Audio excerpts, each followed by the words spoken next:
He is the Senior Director for Generosity Path, traveling to Latin America, Africa, UK, Europe, Middle East, Asia, teaching this whole idea of generosity.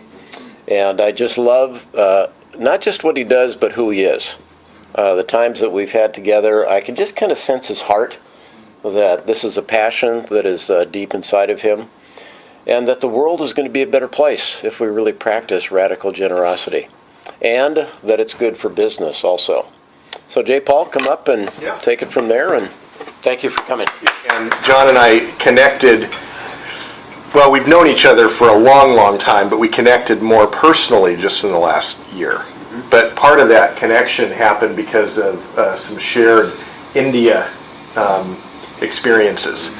And actually, we were just talking, I'm hoping, I go to India about 4 or 5 times a year, and I'm really hoping to join him in October, and we can together, I get to just observe and participate in some of these classes that he's doing on entrepreneurship with Indian entrepreneurs, and it's a huge point of interest for us, because not only do we want to encourage them in the early stages, before they create wealth, to be thinking about generosity, but we also want to invest in them, as well, both monetarily and all kinds of other ways. So I work for a family, the McClellan family, out of Chattanooga, Tennessee. They have a large private foundation, give away millions, probably 25 to 30 million a year to various causes all over the world. But about 20 years ago, one of the family members, who's actually one of my best friends, started to ask the question, can we encourage our peers, encourage people that are affluent like us to be generous? And what prompted this is people would come in to meet with his father-in-law, who's the patriarch, Hugh McClellan. They would come in to meet with him, and they would ask, how do you do this? Maybe they've experienced sudden wealth. I'm sure, Paul and Tim, you guys have people who, have big liquidation events or things like that. All of a sudden, it's overwhelming. I mean, those of us who aren't wealthy sort of fantasize about what would it be like to have millions and millions. It's super, super complex, and it's not all that great, actually. But people would come in and they would mean, how do you do this? Where do you give? How do you do due diligence? So they would ask how and where questions. And in hundreds of meetings, my friends, he'd sit there with his father-in-law in these meetings, and he said, I never heard anybody ask him why. Never once did he get the why question. And so it caused him to think, can we create spaces where people feel comfortable and safe talking about the why question? And his thought was, that is actually the transformational question, right? Why? Why should you give? Why do you give? He said, if you can address that, you can actually experience transformation. So they began to convene their wealthy peers and have these conversations, and they self-funded this as a gesture of saying, we don't want anything from you, we just want something for you. We want something for your hearts. And so this began this movement called generous giving, which some of you may have heard of here in the U.S. Generous Giving is an organization now. They have a couple of conferences a year. They do, and then their feature thing they do is these small group retreats of like 10 to 20 people. And pardon me? Oh, sorry. And so anyway, and I think in 2017 they probably did like 250 of these retreats.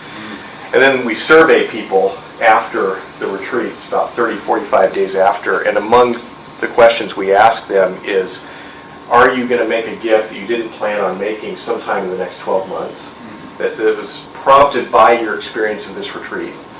Or have you actually already made a gift in the last 30, 45 days that you hadn't planned on making? So in 2017, we saw a 1 to 38 return on investment. So the family probably invested around $3 million.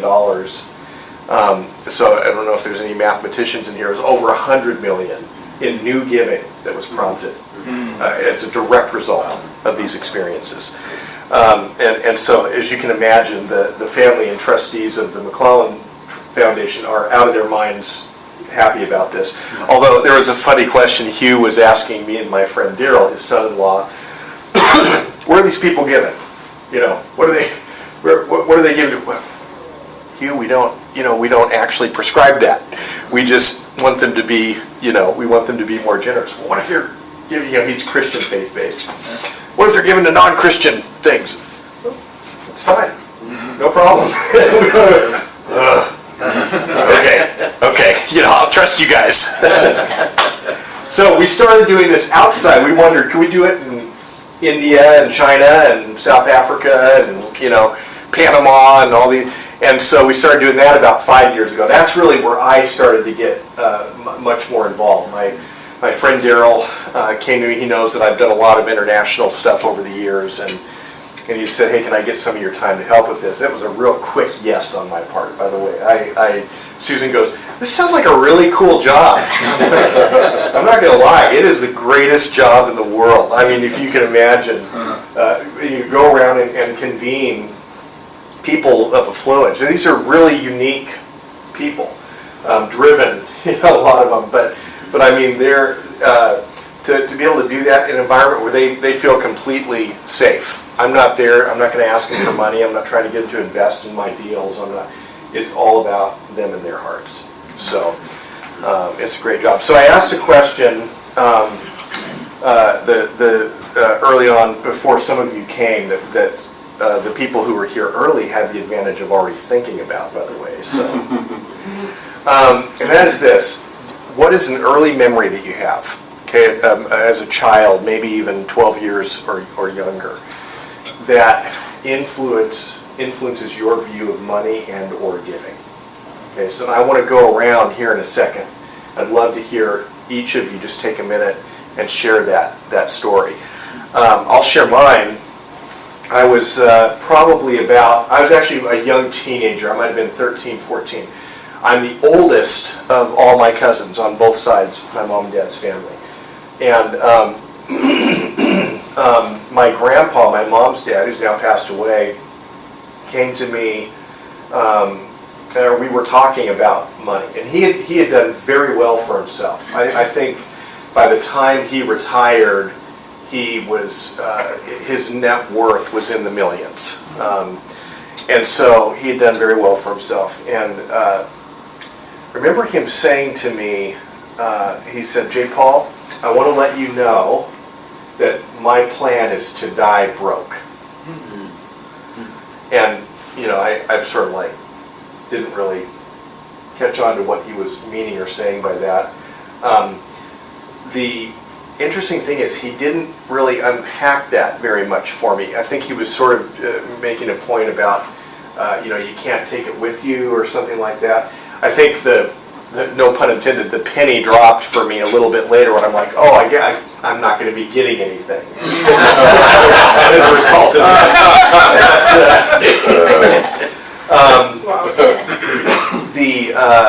My mom, so Grandpa passed away about 2 years ago, and true to his word, I think my mom, when everything was said and done, got about $30,000. So he had. Now here's what else I learned. So my sisters and I went down to Arizona, which is where he lived, in Mesa, and we started to learn things about that he had given to. I'm not even sure that my Nana was fully aware of things he had given to. This is one of the things I kind of look back, I'm a little bit sad about that he didn't talk to me more about what he gave to. But one of those things was a Christian camp. He helped build a Christian camp in Prescott, which is north of, in the White Mountains of Arizona. And the only thing that I asked for in terms of, when my mom and my aunt were sort of, saying, does anybody want some of this stuff from the house or whatever? There's a picture of a rocky cleft with a cross in it that my grandpa had put at this camp. and my sisters and I actually went up to this camp, and we saw this in real life. We saw the rocky cleft with the cross, and he has a picture of it that he had in his office. That was the one thing that I wanted. It's now in my office at home. And when I look at that, it's a reminder that I plan to do the same thing. I've said to my kids, dying broke. You know, don't have a lot now anyway, so not as big of a deal for them. But no matter what happens, that's what I want to enjoy giving it while I'm living, not the other way around. So that's a memory that influenced me very early on. So why don't we start over here, Chris? Why don't we go around and Sure. Yeah, I don't have a specific event, but I think for me, the thing that immediately came to my mind was my father, and just over and over again, the things that I would see him give to, both financially, but it's also just in his time and efforts. I remember in high school, I had an opportunity to do an internship at his company, and hearing that firsthand from a number of the people that worked there, that they were only there because of my dad and his generosity and his willingness to be a part of their world, not a personal level, but that meant more than anything to them, and I saw it over and over again. beautiful? Yeah, for me, there's probably two watershed moments, if you want to call them that. One, my mom and dad, so I can certainly relate to Chris. And they, I grew up in a middle-class family. They didn't have a ton of money. And so oftentimes when we think about generosity, we think about financial generosity. Right. But for my mom and dad, it was more, certainly they tithed and were faithful in that, but it was more generosity with their time in things that, my brothers and I were into. My dad led a number of different Bible studies and youth Bible study type things. My mom very involved in her stuff with the church, and so that so again, it kind of instilled in me, well, boy, generosity, certainly it's easy to write the check. It's hard to invest the time, right? Because then you're giving up, some of your, free, time to do whatever you want. And that's the one. Two is, I went to school in Santa Barbara at Westmont College. It's in a very affluent Montecito, Santa Barbara neighborhood, and surrounded by all these big estates. Wilfrid's Place is not too far away. And Gene Hackman's home was right above the campus, and all these massive estates, right? And my wife, who was then my girlfriend, she was a nanny for one of these families in Montecito. And so she had, two young kids, and she worked for these folks, and we were college kids, right? I mean, we certainly could see the wealth around us, but it's like, but these folks were like totally down to earth, right? You would not know them to be, multi-million. We're talking about hundreds of millions, right? Yeah. So, but they were quietly philanthropic, right? They didn't flaunt their wealth. They were very active in the community, very supportive of college, very supportive of my wife and I. It's like, how many times are the uber wealthy sometimes kind of flaunt it, right? Say, hey, I'm going to give and broadcast it, and they didn't do that. Wow. Which is kind of cool. So, Love it. Two different angles. I love it. Yeah. Thank you. So, I don't know about generosity. The only person in my life is my aunt, and she was just really. I mean, you came into her house and you were the king and a queen, and like just very catered to very certain people. So I picked that up. Financially, it was really hard for us to struggle. So what I learned from my mother, because she always was like, got a paycheck, you splurged, like, got some food and stuff, and then end of the month she had to borrow, and then it was forever. So I'm like, okay, I leave house, it's not gonna be like that. And I was so proud of myself because I got a paycheck until the next paycheck it lasted, and I was like, yeah, I did so good. And then one time I got sick and I could not afford $7 medicine. And I was like, that is that? I'm changing to a new level, and I'm gonna have saving. And it's just like Simon for like, okay, I always have saving, and this is as far. And then after that, my husband is a very introvert. He's very happy to be at home and no people. So his idea of giving is like, okay, you write check, and then at church, and don't ask me to do anything. So Right, I'm like, right, okay, right. well, Yeah. that's what we do. So those are the influential, Yeah, financial, yeah. influential things. Thank you, man. I'm a crier. Your wife knows that, I'm sorry. She So does. that's, so I haven't got to the far. We're still working through, especially the last few years, Yeah, of we made some bad business investments. sure, sure, And, yeah. I mean, software testing is a little bit hard, so Yeah. kind of like we're digging out. So. Yeah, absolutely. Generosity is like, That's right. I should pay my bill. Yeah, that's right. Yeah, you bet. So I Absolutely. don't have those problems of giving away. Okay. I'm close. I pray you have the problem soon. Yeah. Yes, I should do. So, Good. I grew up in, you want to go back to 12 years old, Yeah.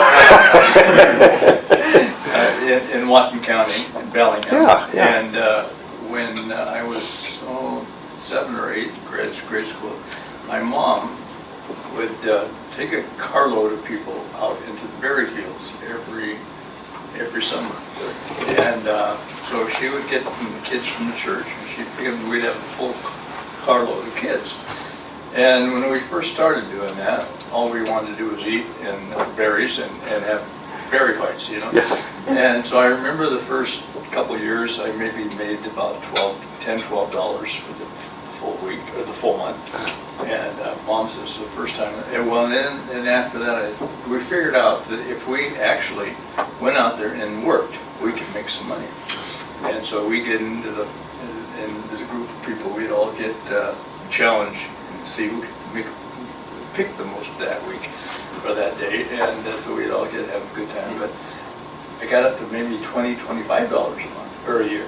Well, it was a month, and that was a year. And my mom said, okay, so now we're gonna go down, and we're gonna buy you Christmas, or school clothes. Yeah.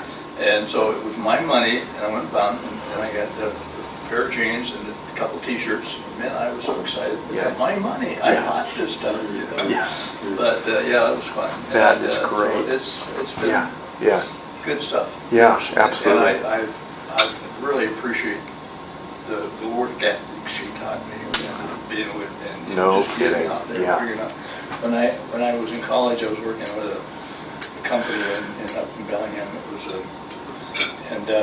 we had a lot of college kids that came in, because there's a college out there in Bellingham. Yep. And these kids would come in, and they had no idea how to work, you know. And I'd go in there, Right. I'd get everything done in a couple hours, and they would be still sitting there trying to figure out what to do, you know, because they had never been taught how Yeah, to work. right. And Yeah. so that was kind of my story.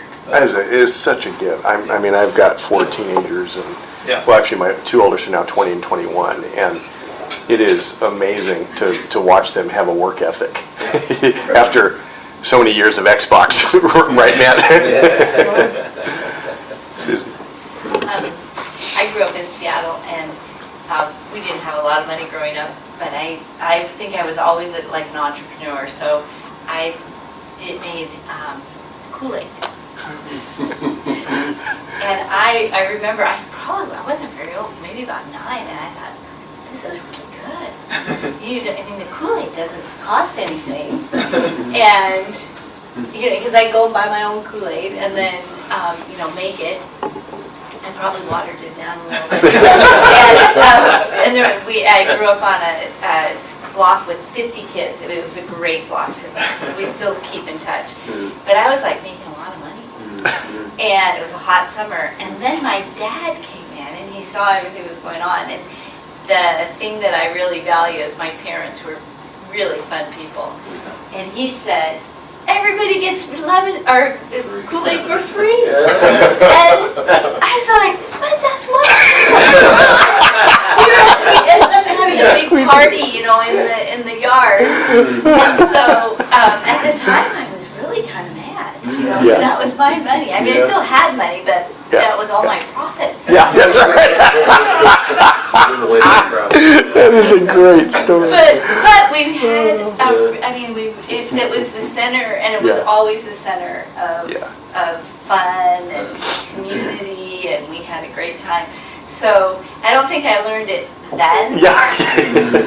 But over time, I think my value is that most important is community and supporting each other and having fun. Yeah. So, Wow. yeah, Yeah. so that's it. Cool. Thanks, Susan. My earliest memory, I guess, too, and these are about, earliest memory about, I guess, money generally. One was when I was young, probably in very early teens, my dad bought my brother and I each a share. He bought us a share of two different companies. One is a company called Laurel Corporation. I can remember the names. One is a company called Oil Shale. Then he bought a mutual fund, Dreyfus Growth Opportunity Fund, which I still have. Really? So That's amazing. So he bought, and so I remember he just instilling in me the importance of putting money away for the future. Then the second memory is my dad worked at Boeing, and you get paid every 2 weeks. So I remember, and we had 5 kids, I was old for 5 kids, and we were again, we made ends meet really fine, but we were just kind of middle class. But I remember my mom would drive down that Boeing pay window at the time. My mom would drive down to meet my dad at the pay window to get the check so she could be sure to have groceries. But they did really well at financial management. It's just that I knew it was just, that it was so urgent to buy the groceries and to have the money that they did a great job, but it was just, I remember that vision, my mom saying, well, I'm going to get the check from Dad. I said, I don't know what that is. Meeting with the pay window, get the check, spend the groceries every 2 weeks. So those are my 2 memories. Love it. Matt? Yeah, probably 2 things come to my mind. One is my dad did pretty well at business. He was a market manager for 5 stores.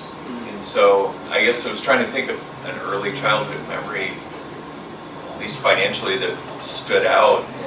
I couldn't think of anything. So maybe that just meant Sure.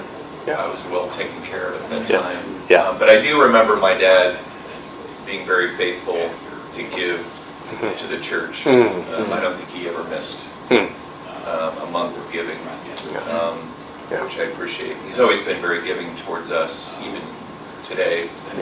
But another thing that impacted me, and this was actually when I was in my mid-20s, was I was living with 3 guys near Penn State University, and we were young in ministry and raising support. And I remember there was one month that one of my roommates got his paycheck, and it was only $100. Because the way their organization paid us at the time, it was whatever was in your account was what your pay was for the month. And if you didn't have enough in your account, then your paycheck was smaller. And for some reason, that month he didn't get that many donations, and so his paycheck was really small.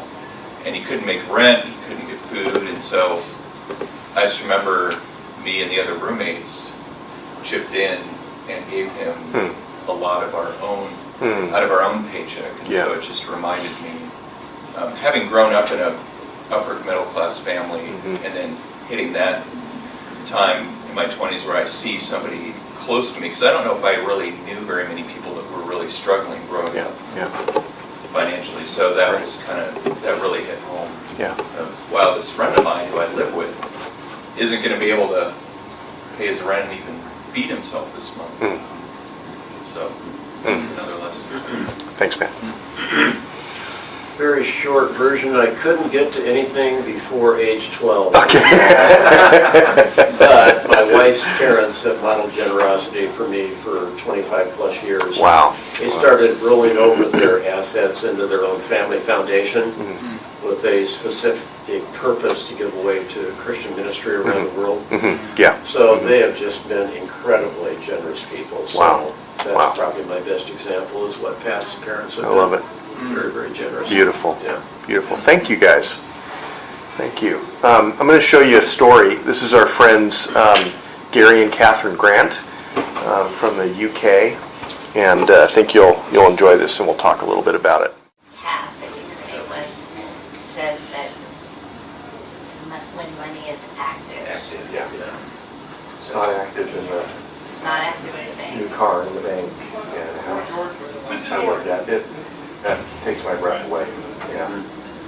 That's great. I think the transformation from obviously what he started out, right? Kind of saying, hey, money that's the end goal. And then obviously realizing that no, it's not the end goal, right? It's more about relationships and helping others and investing, of yourself and of your resources. That's really where there's compounding, right? I like the way they set the money apart, and that was their fund that they knew where that was gonna go before they even got it, you know? Yeah, right. That's cool, Yeah. yeah.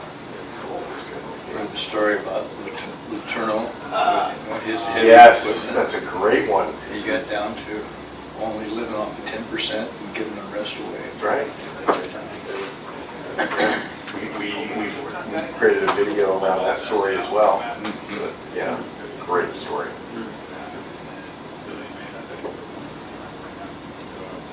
I think it's getting more of the stakeholders in the company involved, from the employees to the customers. And so it's a way of communicating the vision, but it's also a way of letting them be part of it in a way that they choose.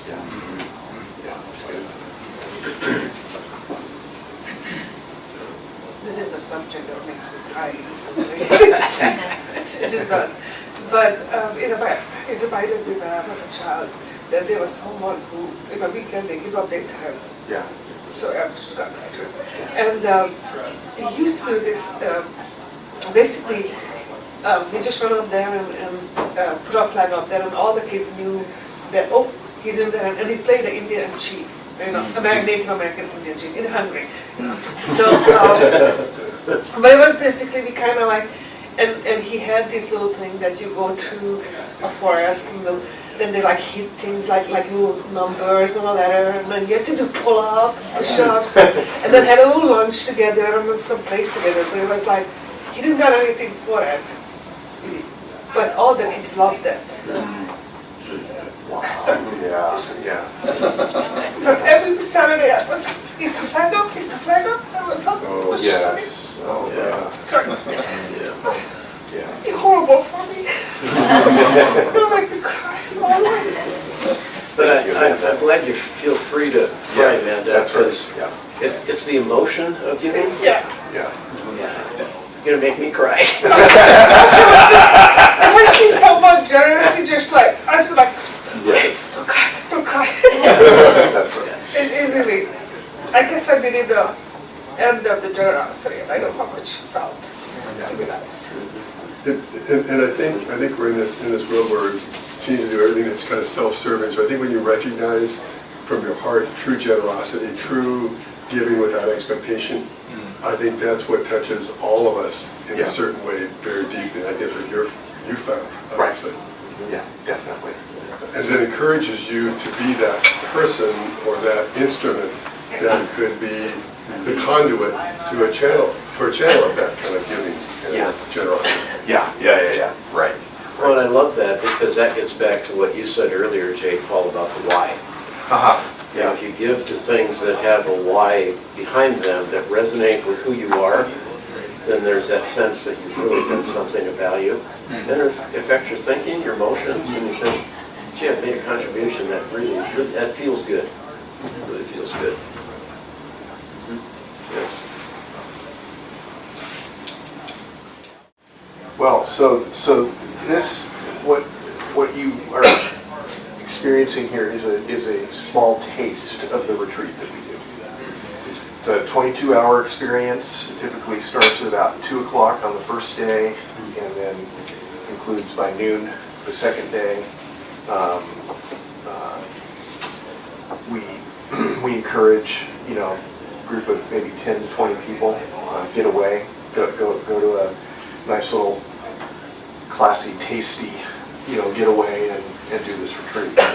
I'd love to do it with you guys. Would absolutely adore doing it with you guys.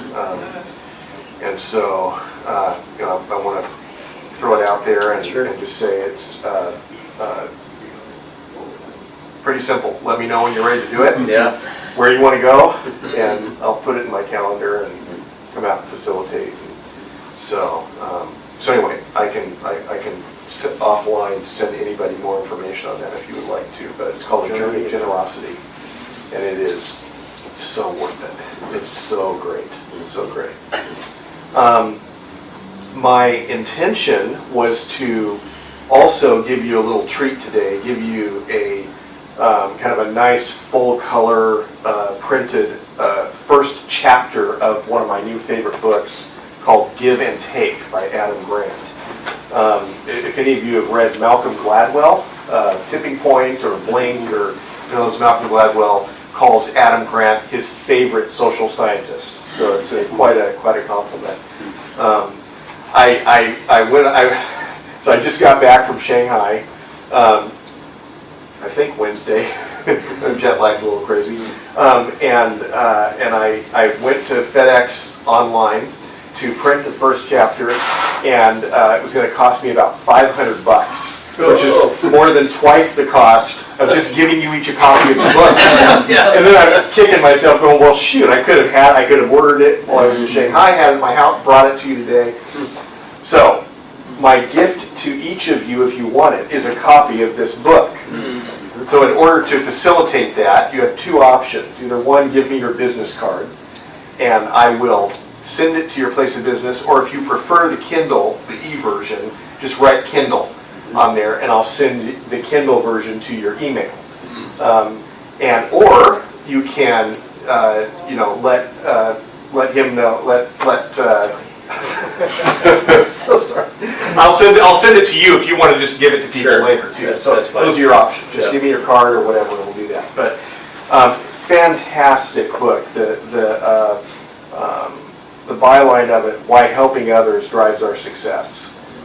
And what Adam Grant does is he uses some really good research that's been done. It's chock full of studies and research and all that stuff, which I just love in these kind of deals. But also incredibly well written and some great stories. There's a story here of a venture capitalist named David Hornick, who a very successful guy, started doing a conference where he would invite entrepreneurs to come and basically talk about their ideas, and he would invite other investors to come in. And one of the things he did, if you know anything about the venture capital world, fiercely competitive in terms of deal flow, right? You're trying to get the next Mark Zuckerberg, the next Google, whatever the case may be, and it's hard. It's hard to find those deals, right? And you get pitched endlessly, and I mean, it's a crazy world. Well, so David created this conference where he invited his competitors, his competitor venture capitalists to come to this. People thought he was out of his mind, crazy. Why in the world would you let other venture capitalists come to the conference, they asked. If Hornick met an entrepreneur with a hot new idea at the lobby, he would have a leg up on landing the investment. Why would he want to give away his advantage and help his competitors find opportunities? Once again, Hornick ignored the naysayers. I want to create an experience that benefits everyone, not just me. One of the rival venture capitalists who attended liked the format so much he created his own lobby style, they call it the lobby, his own lobby style conference, but he didn't invite Hornick or any other VCs. His partners wouldn't let him. Nevertheless, Hornick kept inviting venture capitalists to his lobby conference. Hornick recognizes the cost of operating like a giver. Some people think I'm delusional. They believe the way you achieve is by being a taker, he said. If he were more of a taker, he probably wouldn't accept unsolicited pitches, respond personally to emails, share information with competitors on his blog, or invite his rivals to benefit from the lobby conference. He would protect his time, guard his knowledge, and leverage his connections more carefully.